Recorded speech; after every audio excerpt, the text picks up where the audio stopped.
여기 계신 성도님들은 혹시 대차게 거절당했던 기억이 있으십니까? 그래서 내 자존심이나 자존감이 무너져 내린 기억이 있으신가요? 제가 말씀을 준비하면서 제 인생에서 가장 대차게 거절당했던 기억이 무엇이 있었나 생각을 해보았는데요. 저는 이제 남편하고 20대 중반에 처음 만났습니다. 둘 다 같은 학교 신대원생이었고 같은 학년이었습니다. 이제 같이 수업 듣다가 만나게 됐는데요.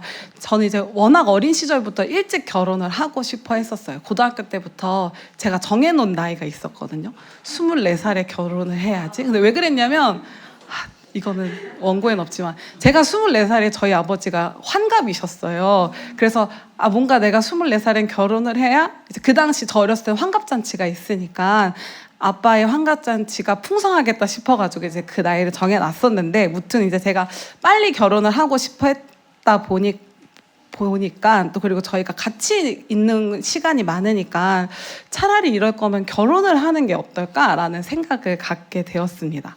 그래서 이제 또 연애 초반에는 막 서로 불타오르며 이 사람과의 결혼 생활도 꿈꿔보고 또 막 아기는 몇 명을 낳아야 될지 이름은 뭐로 지어야 될지 막 고민하기도 하시잖아요. 그래서 이제 막 저도 이제 그런 생각을 하면서 이제 만난 지 1년이 넘어갔을 쯤 이제 지금 현 남편인 그 구 남친에게 제가 결혼에 대해서 어떻게 생각하는지 물어봤어요. 오빠는 결혼 언제 하고 싶어? 이러고 물어보니까 나는 결혼 생각은 있는데 지금은 아니야. 이렇게 저한테 이제 얘기를 하는 거예요. 그래서 물론 저랑 남편이랑 1살밖에 차이가 나지 않아요. 그리고 또 이제 저희 나이가 그 당시 많은 나이가 아니다 보니까 뭐 그래 1년밖에 안 사귀었는데 그럴 수도 있지라고 생각을 했습니다. 그래서 또 1년이 흐르고 제가 이제 다시 남편한테 오빠는 결혼 생각이 있어? 하고 물어봤어요. 했더니 결혼 생각은 있는데 지금은 아니야. 저한테 이제 그러는 거예요. 그래서 제가 다음에도 결혼 생각이 있어? 물어볼 때마다 생각은 있는데 지금은 아니야. 계속 3년, 4년을 저한테 계속 결혼할 생각은 있는데 지금은 아니야. 근데 너랑은 할 거거든? 근데 지금은 아니야. 계속 이제 그 말을 저에게 했어요. 그래서 제가 이제 이 사람이 나를 그냥 결혼 상대로 보지 않고 이렇게 이제 학교 다닐 때 옆에서 공부해 하는 사람이 있으니까 어떤 좋은 시너지를 얻기 위해서 나를 만나는 건 아닐까? 내가 이렇게 이 사람과 연애만 하다가 끝나는 건 아닐까라는 생각도 들고, 이제 저희가 흔히 말하는 결혼 정년기라는 게 있잖아요. 제가 이제 가까워질수록 제 마음이 약간 좀 조급해지기 시작했습니다. 그래서 막 자존감도 많이 떨어지고 과연 내가 이 사람에게 무엇인가라는 고민을 많이 하게 되었습니다. 이제 결론적으로는 저도 남편한테 이 거절감을 맛보여주고 싶어가지고 내가 이 나이까지 오빠와 결혼을 하지 않으면 나는 헤어지겠다. 근데 이제 헤어지기 싫고 너랑 결혼을 언젠간 하겠다고 한다면 이제 나는 해외로 나가겠다라고 얘기를 해서 결국엔 그 협박이 통해가지고 이제 연애 5년 차에 결혼하고 아이도 이제 2명 낳고 지금은 잘 살고 있습니다. 근데 오늘 본문에 등장하는 이 아벨은 아마 제 기분을 모를 겁니다. 그러나 그의 형 가인은 하나님께 대차게 거절을 당했기 때문에 저의 이 자존감이 낮아진 저의 기분을 너무 잘 알 것입니다. 아담과 하와가 에덴 동산에서 선악을 알게 하는 나무의 열매를 먹고 쫓겨나게 됩니다. 그리고 그들은 아들을 둘 낳게 되는데요. 첫째의 이름이 가인이고 둘째 이름이 아벨입니다. 창세기 4장 2절은 아벨을 양치는 자로 또 가인을 농사하는 자로 소개하고 있습니다. 그리고 시간이 흘러서 그들이 첫 제사를 드리게 됩니다. 사실 이 제사가 그들에게 진짜 첫 제사는 아니었을 것입니다. 아담과 하와가 자녀인 가인과 아벨을 데리고 수많은 제사를 드렸을 것입니다. 당시에는 이 레위기에 나와 있는 것처럼 어떤 제사 매뉴얼이 따로 나와 있는 것은 아니었습니다. 그렇지만 이 자신들의 부모인 아담과 하와를 통해서 하나님 앞에 나아가기 위해서 또 예배하기 위해서 무엇이 필요하다라는 사실은 알았을 것입니다. 그리고 그들이 장성해서 아벨은 양치는 자로 가인은 농사하는 자로 살아가게 되고 부모의 품을 떠나서 독립된 예배자로서 하나님 앞에 제사를 드리는 첫 예배를 기록하지 않았을까 생각이 되어집니다. 가인은 자기 밭에서 거둔 곡식을 하나님께 제물로 가져왔고, 아벨도 자신이 기르는 양떼의 첫 새끼 가운데서 가장 좋은 부위를 골라 제물로 가져왔습니다. 그런데 여기서 가인이 거절을 당했습니다. 창세기 4장 5절을 보면요, 하나님께서 아벨과 그의 제물은 받으셨으나 가인과 그의 제물은 반기지 않으신 겁니다. 자신과 자신의 제물을 거절당한 가인이 화를 내며 언짢아 했습니다. 그런 가인의 모습을 보고 하나님께서 가인에게 이렇게 이야기하십니다. 창세기 4장 6절인데요. 여호와께서 가인에게 이르시되 내가 분하여 함은 어찌 됨이며 안색이 변함은 어찌 됨이냐라고 이야기하고 있습니다. 하나님께서 왜 가인과 가인의 제물을 받지 않으셨을까요? 히브리서 11장 4절은 그 이유를 믿음으로 아벨이 가인보다 더 나은 제사를 하나님께 드렸다라고 이야기합니다. 그렇다면 아벨이 하나님 앞에 드린 이 믿음은 무엇이었을까요? 창세기 4장 3절의 말씀을 보면 세월이 지난 후에 가인은 땅의 소산으로 제물을 삼아 여호와께 드렸고 라고 이야기합니다. 그리고 우리가 함께 읽었듯이 아벨은 양의 첫 새끼와 그 기름으로 제물을 삼아 여호와께 드립니다. 가인은 아시다시피 농사하는 자였습니다. 열심히 땅을 갈고 땀을 흘려서 경작하였습니다. 그래서 가인이 드린 땅의 소산은 그가 땀 흘려 가꾼 수확물이었습니다. 아벨은 뭐 하는 사람이었죠? 양을 치는 사람이었습니다. 그런데 아벨이 드린 제물은 양의 첫 새끼였습니다. 가인이 드린 땅의 소산을 소개할 때는 어떤 수식어도 붙지 않지만 성경은 아벨의 제물 앞에 첫이라는 수식어를 붙입니다. 이 첫 새끼를 드린다는 일은 쉬운 일이 아닙니다. 아벨은 아마 그 양이 어미 뱃속에 있을 때부터 기다렸을 것입니다. 태어나는 순간, 이 양은 하나님께 드려야지 하고 생각했을 것입니다. 또 양이 자라나는 그 수많은 날 동안 들판에서 그 양을 지키기 위해 많은 노력을 했을 것입니다. 그렇게 아끼고 귀하게 여긴 양이 한 마리가 아닌 여러 마리였습니다. 한국어로는 양의 첫 새끼와라고 단수처럼 적혀 있지만 히브리어를 보면 복수형이 사용되어 있습니다. 때문에 자신이 가진 양들 중에 첫 번째 것들을 드린 것입니다. 첫 번째로 태어난 양들 중에 가장 좋은 것, 최상의 것들을 골라서 하나님께 드린 것이죠. 또 아벨이 드린 기름은 그냥 기름이 아니었습니다. 여기서 사용된 기름의 히브리어는 헬레브입니다. 이 단어의 뜻에는 가장 좋은 것이라는 뜻이 있습니다. 양에게서 기름을 추출하기 위해서는 양을 도축하고 배를 가르고 내장을 꺼내고 지방 덩어리를 찾아야 합니다. 그냥 양을 죽인다고 해서 기름이 나오는 것이 아니잖아요. 그 지방을 찾아야 하니까요. 정교하게 잘 도려내야 고기 덩어리들이 섞이지 않고 이 기름의 베이스가 되는 지방만 떼어낼 수 있는 것입니다.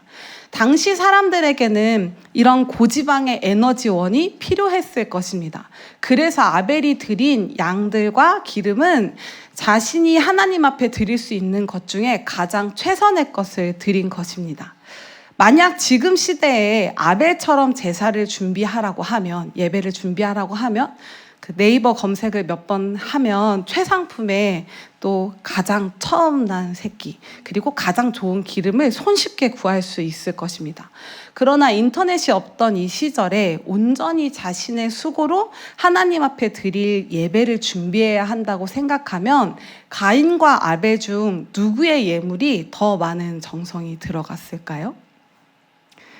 하나님은 그런 아벨의 정성을 보셨습니다. 그리고 아벨과 그의 제물을 받으셨습니다. 여기서 받으셨다의 히브리어 원어는 샤라는 단어를 사용합니다. 이 단어는 응시하다, 둘러보다라는 뜻을 가지고 있습니다.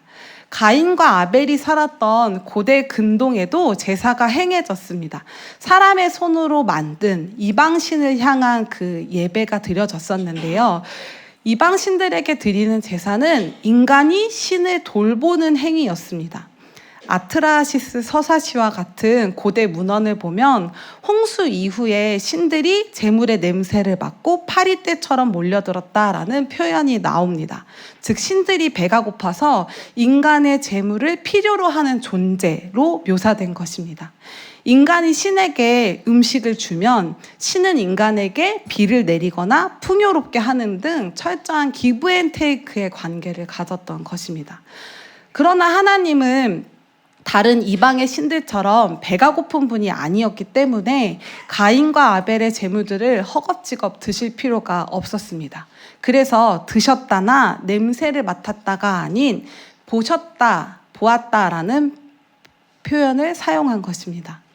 하나님은 예배를 준비하는 자들이 어떤 마음으로 제사를 준비했는지 사람을 먼저 보신 것입니다. 아벨이 제물을 준비하며 가졌을 그 수고와 노력, 또 하나님을 향한 그 마음을 먼저 받으신 것입니다. 반면에 가인과 가인의 제물은 받지 않으셨습니다. 앞서 말씀드린 것처럼 가인이 드린 땅의 소산은 그가 땀 흘려 가꾼 수확물이었습니다. 거친 땅을 갈고 잡초도 뽑고 뙤약볕 아래에서 땀을 흘려서 얻은 소중한 수확물이었습니다. 어쩌면 노동의 강도로만 치면 아벨보다 가인이 훨씬 더 치열했을지도 모릅니다. 그러나 그가 흘린 땀은 결코 하나님 한 분만을 위한 땀방울이 아니었습니다. 가인과 아벨이 살던 그 고대 근동의 사람들은 신을 자판기처럼 여겼는데요. 기브 앤 테이크의 관계로. 그래서 철저한 거래의 관계였다고 제가 아까 말씀드렸습니다. 가인은 이방 신에게 예배를 드리는 자들처럼 땅의 소산을 가져오면서 하나님 이거 받으시고 제 농사 좀 잘 되게 해주세요 라는 마음으로 그 땅의 소산을 가져왔을지도 모릅니다. 그 땅의 소산은 자신을 위해서 땀을 흘린 하나님께 드리는 뇌물이나 허겁지겁 드셔야 하는 배고픈 신을 위한 식량 정도로 생각했던 것입니다. 아니면 신의 진노를 피하기 위해 해치워야 하는 어떠한 종교적 의무로 생각했을지도 모릅니다. 만약 가인이 하나님을 사랑해서 제사를 드렸다면 그가 거절당했을 때 내가 뭘 잘못했지? 내가 뭘 실수해서 하나님이 내 제사를 받지 않으셨지? 하고 속상해하며 회개했어야 합니다. 그러나 가인은 하나님께 화를 냈습니다. 물론 가인뿐만 아니라 아벨도 함께 거절을 당했다면 가인이 이처럼 화를 내고 결국에 동생을 죽이는 죄를 범하진 않았을 것입니다. 그러나 가인은 방향이 잘못되었습니다. 자신의 수고에 대한 자기 의로 가득한 가인은 자신의 정성을 인정해주지 않는 하나님께 화를 낸 것입니다. 가인에게 하나님이 받으실 만한 예배의 기준은 자신에게 있었기 때문입니다. 혹시 오늘 말씀에서 드러나는 가인의 모습이 우리의 모습은 아닌가요? 우리는 하루하루를 정말 치열하게 살아가고 있습니다. 여기 대충 살다가 오신 분 아무도 없으시잖아요. 열심히 스펙을 쌓고 또 열심히 일도 하고 가정을 위해서 교회를 위해서 헌신합니다. 그런데 취업은 어렵고 학점도 안 나오고 승진도 어렵고 자식 문제도 내 맘 같지 않고 우리가 그렇게 내 맘대로 되지 않을 때 우리는 가인처럼 화를 내고 있지는 않으신가요? 마치 하나님이 내가 흘린 땀을 무시하고 내가 드린 재물을 받지 않으셔서 우리의 거래가 성사되지 않았다고 생각하시는 분이 계시지는 않으신가요? 여기서 재미있는 사실은 이미 가인과 아벨의 이름에서 그들이 무엇을 의지하고 있는지 나타나 있는 것입니다. 가인의 히브리어는 카인입니다. 이 카인은 히브리어 카나에서 유래가 되었습니다. 카나는 획득하다, 소유하다, 얻다라는 뜻이 있습니다. 그래서 하와가 가인을 낳고 내가 여호와로 말미암아 득남하였다라고 한 것입니다. 가인은 하와의 성취물이었습니다. 뱀에게 속아서 선악을 알게 하는 나무의 열매를 먹었던 하와는 창세기 3장 15절에 뱀의 머리를 상하게 할 후손으로 가인을 생각했을지도 모릅니다. 그래서 가인이 태어나서 자라는 모든 순간 무언가 해결되고 이루어지고 가인 또한 그러한 엄마 아빠의 기대를 받고 자신의 힘으로 무언가를 얻을 수 있다는 기대감이 존재했을지도 모릅니다. 반면 아벨의 이름은 성경에서 뜻이 나오지 않습니다.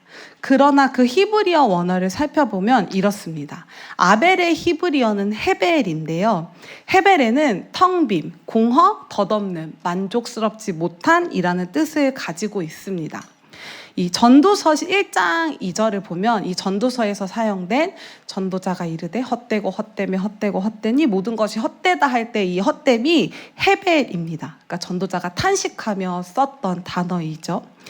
하와가 왜 소중한 자식을 낳고 이름을 헛되다라고 지었는지 우리는 잘 모르지만 한 가지 추측해 볼 수 있는 것은 그가 가인을 낳으면서 바랬던 그 무언가가 이루어지지 않았고 그래서 헛되고 공허한 감정을 느껴서 어쩌면 두 번째 아들의 이름을 헤벨이라고 지었을지도 모를 거란 생각이 들었습니다. 시간이 지나도 자신은 에덴으로 돌아갈 수가 없고 죄의 결과였던 노동과 출산이 너무 고통스럽고 끝나지 않았던 것이죠. 가인과 아벨, 획득과 헛됨이라는 이름만 두고 본다면 당연히 가인의 제사가 하나님의 눈에 보였어야 합니다. 그러나 예배의 자리에서는 정반대의 일이 일어났습니다. 세상을 다 얻었다 기대에 차 있었던 가인과 가인의 재물은 받아지지 않았고 인생이 허무하다 생각되었던 아벨과 아벨의 재물은 하나님이 기뻐 받으셨습니다. 인간적인 기대로 차 있어서 하나님이 필요 없이 자기 힘으로 하나님과 거래하려 생각했던 가인 대신 인생이 너무 허무해서 하나님만 의지할 수밖에 없었던 아벨의 예배가 받아진 것입니다. 세상은 우리에게 자꾸 가인이 되라고 합니다. 무언가를 획득해야 하고 증명해야 합니다. 그래서 내가 무언가를 이루기 위해서 나의 인생의 일부를 하나님께 드려보기도 합니다. 그런데 하나님은 우리의 얻은 것들을 보는 분이 아니십니다. 헛된 우리의 인생 속에서 그것이 비록 과부의 두 랩돈과 같이 보잘것없는 것일지라도 내가 머문 모든 자리에서 하나님께 드릴 우리의 마음을 기뻐하십니다. 하나님을 위해 땀 흘리고 하나님께 최상의 것을 드리는 그 마음을 보시는 것입니다. 아벨이 하나님께 드린 시간은 제단 앞에서, 제단 위에서 드린 시간이 전부가 아니었습니다. 그의 예배는 양을 치는 거친 들판에서 시작되고 있었습니다. 양을 먹이고 맹수들을 쫓아내고 밤잠을 설쳐가며 양을 돌보던 그의 삶의 현장이 바로 아벨의 예배 시간이었던 것입니다. 우리의 삶의 현장은 내가 먹고 살기 위해 버티는 곳이 아닙니다. 그곳은 하나님 앞에 드릴 나의 정성을 길러내고 나를 훈련하는, 내가 훈련되는 예배의 자리입니다. 우리에게 예배의 스위치가 있어서 평상시에는 그 스위치를 끄고 나를 위해 살다가 교회 갈 시간이 되면 예배 드릴 시간이 다가오면 그 스위치를 켜서는 안 됩니다. 우리의 들판은 어디인가요? 누군가에게는 공부하는 자리이고 누군가에게는 업무가 쌓인 일터일 것입니다. 또 누군가에게는 할 일이 산더미처럼 쌓인 집일지도 모릅니다. 우리는 이 우리의 들판을 예배의 장소로 만들어야 합니다. 우리는 삶에서 예배자가 돼야 합니다. 그 자리에서 이를 악물고 버티는 이유가 나의 삶을 위해서가 아닌 이곳이 주님이 보내신 자리임을, 이 일을 통해서 하나님께 영광 돌리기 위해서임을 고백하는 삶을 살아야 하는 것입니다. 하나님은 우리의 어떤 종교적 퍼포먼스를 바라는 분이 아닌 다른 사람들 앞에서 내 모습을 바라는 분이 아니십니다. 제단 앞에서의 우리의 정성을 보시는 분이 아닌 지금 이 제단 앞에 나아오기까지 우리가 어떤 마음으로 이 예배를 기다렸는지 보시는 분이 우리의 하나님이신 것입니다. 하나님은 우리의 삶 그 자체를 원하시는 분이십니다. 얼마 전에 이제 6살 된 저희 큰아이가 다 같이 자려고 누웠는데 저에게 이런 질문을 했습니다. 엄마는 소원이 뭐야? 그래서 제가 아이에게 이렇게 대답을 했어요. 엄마는 미나랑 은하랑 행복하게 사는 게 소원이야. 이렇게 대답을 했어요. 제 대답을 들은 아이가 이번에는 아빠에게 똑같은 질문을 했습니다. 제가 벌써 웃긴데요. 아빠는 소원이 뭐야? 라고 이제 물어봤어요. 그래서 저희 남편도 아빠는 우리 가족이 행복하게 지내는 게 소원이지? 라고 대답을 했습니다. 문득 제가 이제 보통 잠자리에 누워서 아이에게 말 안 걸고 아이가 막 말하면 이제 조용히 하고 자, 그만 말하고 자 이러거든요. 그 대답이 너무 궁금한 거예요. 그래서 제가 미나는 소원이 뭐야? 하고 물어봤어요. 뭐라고 대답했을 것 같으세요? 아무 생각이 안 드시는군요. 제가 이제 엄마 아빠가 모두 너희의 행복을 소원으로 빌었으니까 그 큰 아이도 나도 엄마 아빠가 행복했으면 좋겠어. 우리 가족이 행복했으면 좋겠어. 라고 대답할 줄 알았거든요. 근데 아이의 대답은 그러지 않았습니다. 나는 나만 쓸 책상이 있었으면 좋겠어. 저희 아이가 이제 자기 혼자 쓰는 책상이 없어요. 저희가 책상 겸 밥상으로 사용을 하고 있어서 제가 매번 의자 가지고 식탁에 올라가서 해라고 이제 얘기를 하거든요. 근데 이제 아이가 뭔가 그림 그리고 글씨도 막 그리고 뭔가를 할 때 그 자기가 혼자 쓸 수 있는 작은 책상이 갖고 싶었던 거예요. 그래서 엄마, 아빠, 동생 말고 나만 쓸 수 있는 책상을 이제 저한테 소원으로 그 밤에 빈 거죠. 근데 제가 말씀을 준비하면서 아이의 모습이 제 모습과 같다는 생각이 들었습니다.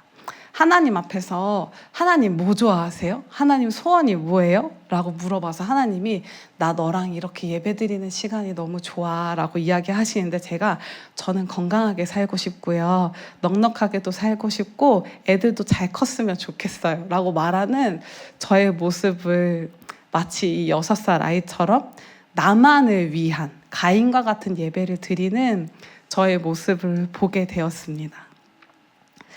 나의 들판이, 나의 삶이 하나님의 것임을 인정하고 하나님 없이는 헛된 인생이기에 은혜를 붙들고 나의 삶을 치열하게 하나님께 드리며 승리하다가 오셨습니까?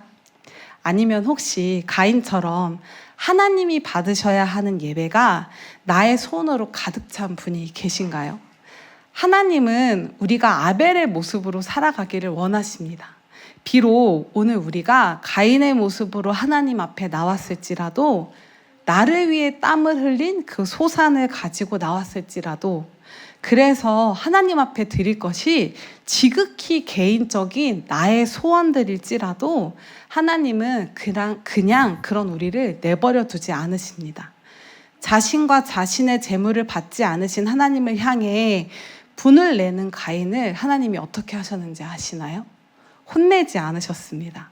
고개를 떨구고 화를 내는 가인에게 다가가 왜 그래? 뭐 때문에 그래? 왜 그렇게 화가 났어? 하고 먼저 말을 거시고 물어보십니다.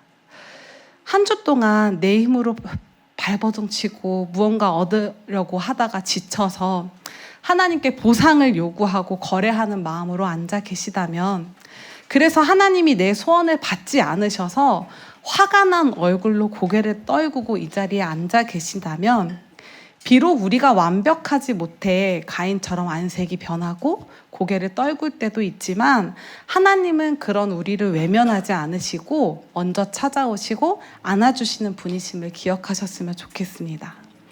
이 밤에 그 따뜻한 하나님의 음성에 나의 삶을 위해 하나님과 거래하려 하던 삶으로 예배를 드리지 못해서 가인의 마음처럼 가인의 예배를 드렸던 우리의 마음을 회개하고 나의 모든 순간을 주님께 드리는 삶의 예배자로 회복되기를 소망합니다.